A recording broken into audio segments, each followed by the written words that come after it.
Occasion ఏదైనా location ఎక్కడైనా తెలుగువారి వేడుక అంటే ఆలివ్ మిఠాయి ఉండాల్సిందే. మిఠాయి అంటే ఆలివ్.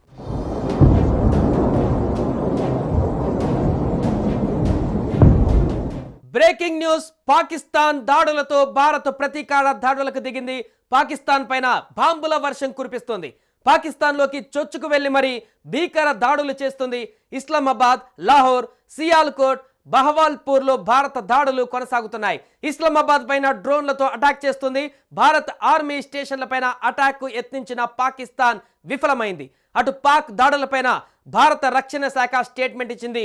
పాక్ దాడులను సమర్థవంతంగా తిప్పికొట్టామని చెప్పింది.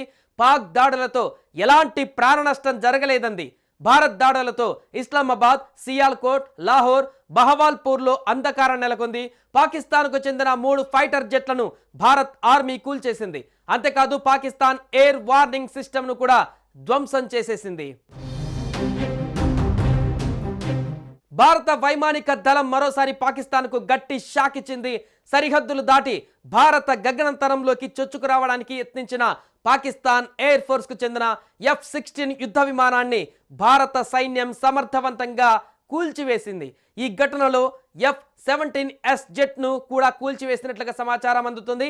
వివరాల ప్రకారం పఠాన్కోట్ ఎయిర్ బేస్ పైన దాడి చేసేందుకు యత్నించిన ఒక F-16ను భారత బలగాలు మధ్యలోనే గుర్తించి అడ్డుకున్నాయి. క్షణాల్లో స్పందించిన భారత సైనికులు ఆ విమానాన్ని నేలకూల్చారు.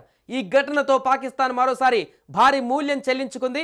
సరిగ్గా 3 ఏళ్ల క్రితం కూడా భారత సైన్యం పాకిస్తాన్కు చెందిన ఒక F-16 యుద్ధ విమానాన్ని కూల్చివేసిన విషయం తెలిసిందే. ఇప్పుడు మరో F-16ను కూల్చివేయడం భారత సైన్యం అప్రమత్తతకు, సమర్థతకు నిదర్శనంగా నిలుస్తోంది. మరోవైపు ఈ ఘటనకు సంబంధించి ఒక కీలక సమాచారం వెలుగులోకి వచ్చింది. కూల్చిన F-16 యుద్ధ విమానానికి కూల్చివేసిన F-16 యుద్ధ విమానానికి చెందిన పాక్ పైలట్ను భారత ఆర్మీ అదుపులోకి తీసుకున్నట్లుగా తెలుస్తుంది. విశ్వసనీయ వర్గాల సమాచారం ప్రకారం ఆ పైలట్ను జైసల్మేర్లో అదుపులోకి తీసుకున్నారు. దీనికి సంబంధించిన పూర్తి వివరాలు ఇంకా తెలియాల్సి ఉంది.